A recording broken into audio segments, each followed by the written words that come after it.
दोस्तों, आज की कहानी है कीमत। घर में बेटी की शादी हुई थी। नई दुल्हन घर आ चुकी थी। घर में रिश्तेदारों का जमावड़ा था। यह अलग बात है कि सब लोग थके मंदे अपनी अपनी टोलियां बनाकर बातें कर रहे थे।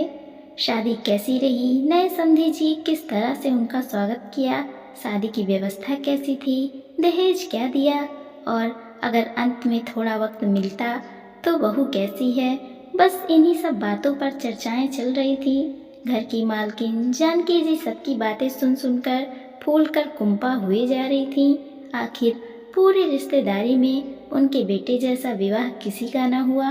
दहेज का सामान देख देख कर तो लोगों की आंखें फटी की फटी जा रही थी। भला इतना दहेज एक खेतिहार किसान ने दिया था। लोगों के गले से यह बात उतर नहीं रही थी।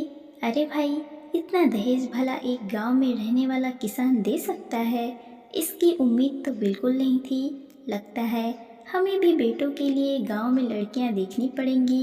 पहले तो मुझे लगा था कि जीजी ने कहाँ अपने बेटों को गांव में ब्याह दिया, कहाँ हमारे शहर का नौजवान और कहाँ वो गांव की लड़की। लेकिन देखो कितना दहेज मिला है। सच में जीजी के लिए घाटे का सौदा नहीं रही। मनीष की शादी दहेज का दहेज आ गया और ये गांव की लड़की अब घर का सारा काम भी करेगी। हाँ, ये तो सही है, पर यह हुआ कैसे, समझ में नहीं आया उन लोगों की। बात सुनकर जानकी जी बोली, अरे क्यों बातें बनाए जा रहे हो तुम लोग? खेतीहर किसान से इतना दहेज निकलवाने के लिए समधन भी जानकी जैसी चाहिए। क्या समझे थे वो लोग कि सस्ते में निपट जाएंगे? अच्छे से तेल उतारा है मैंने उन लोगों का, इतना दहेज भी समेट लिया, और अब देखना उनकी बेटी से सारे घर का काम भी करवाऊंगी। अरे पर बहू तो बेटे के साथ नौकरी वाली जगह पर चली जाएगी ना? अरे ऐसे कैसे चली जाएगी? उसे तो यहीं रखूंगी।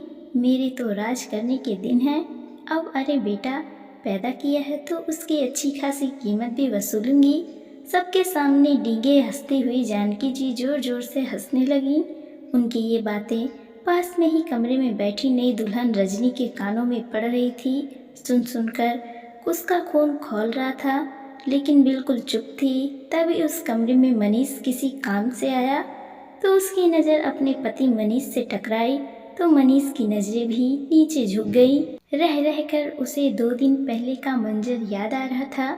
उस दिन घर में मेहंदी की रस्म चल रही थी। तभी उसके छोटे भाई मोहित ने आकर बताया कि उसकी होने वाली सास जानकी जी मिलने आई हैं। अचानक शादी के एक दिन पहले जानकी जी का आना सबको परेशान कर रहा था।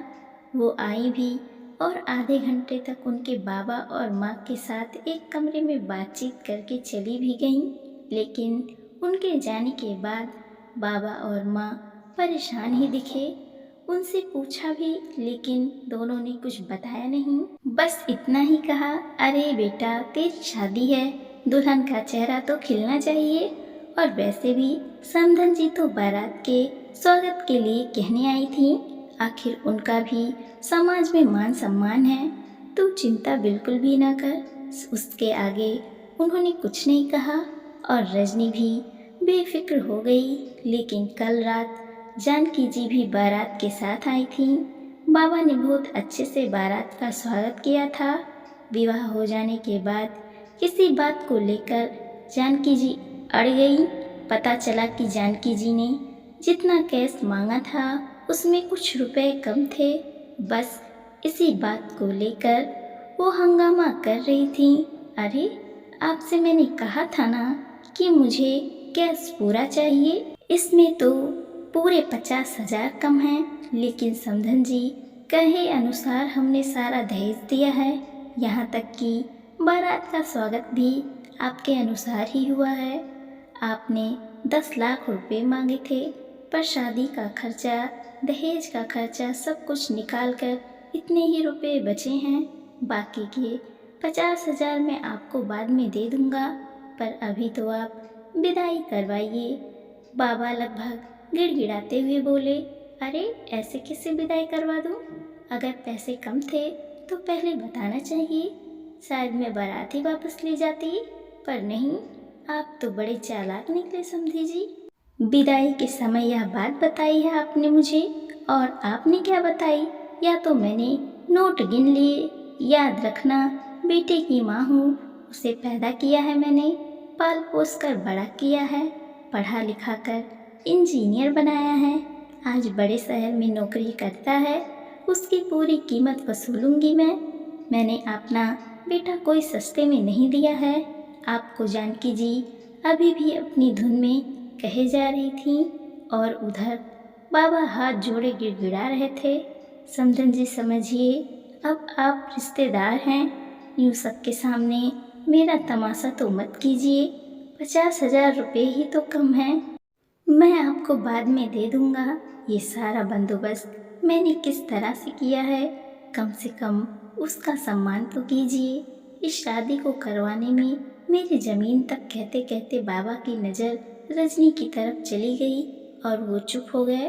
पर रजनी को समझ में आ गया कि बाबा ने उसकी शादी के लिए अपनी ज़मीन बेच दी।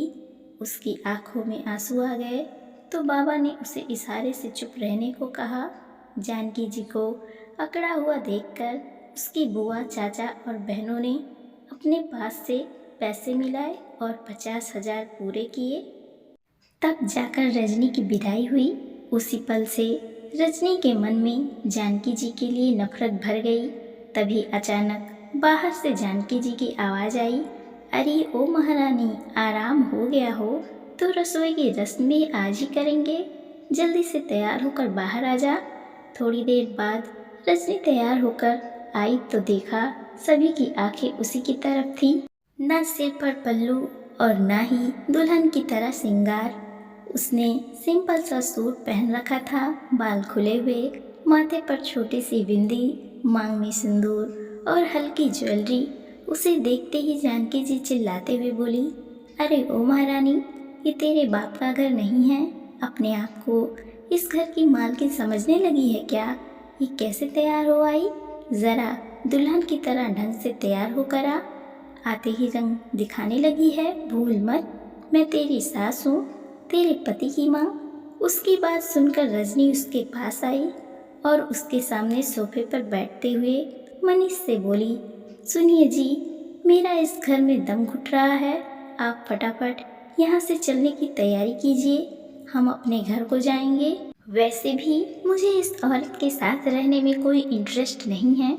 उसकी बात सुनकर सब लोग हैरानी से उसकी तरफ देखने लगे और जानकी जी गुस्से से फुकारती हुई बोली, तेरी हिम्मत कैसे हुई मुझसे इस तरह बात करने की, और कहाँ जाने की बात कर रही है तू?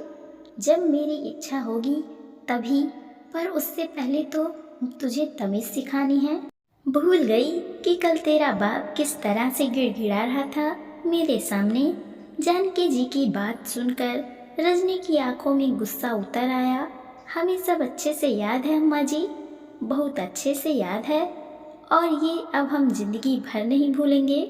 पर आप शायद भूल रही हैं कि मेरे पिता ने कल आपका बेटा खरीदा था और उसकी पूरी कीमत चुकाई थी।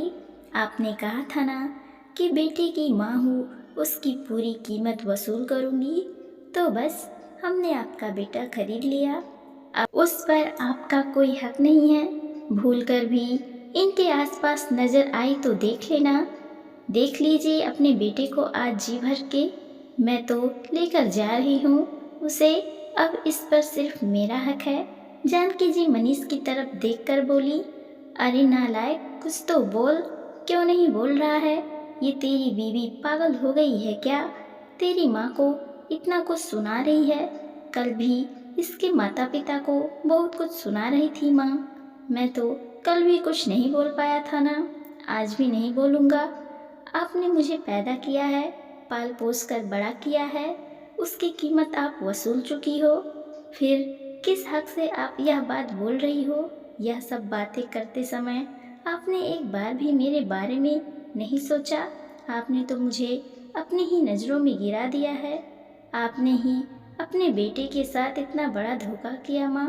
आपने तो मुझे एक वस्तु की तरह बेच दिया, फिर आप इतना हंगामा क्यों कर रही हो? मनीष की बात सुनकर जानकी जी चुप हो गई। आंखों में आंसू लिए वो गिड़गिड़ाती रही, मुझे माफ़ कर दे बेटा, मुझसे गलती हो गई। पर ना ही रजनी और ना ही मनीष ने उन्हें माफ़ किया। आखिर कुछ देर बाद मनीष और रजनी अपना सामान पैक कर वहाँ से चलते बने और पीछे रह गई जानकी जी अपने दहेज के सामान और बेटे की कीमत के साथ। दोस्तों, हमारी स्टोरी पसंद आई हो तो लाइक कीजिए, सब्सक्राइब कीजिए और ज़्यादा से ज़्यादा लोगों को शेयर कीजिए और देखते रहिए खुशबू मोटिवेशनल स्टोरी। धन्यवाद दोस्तों।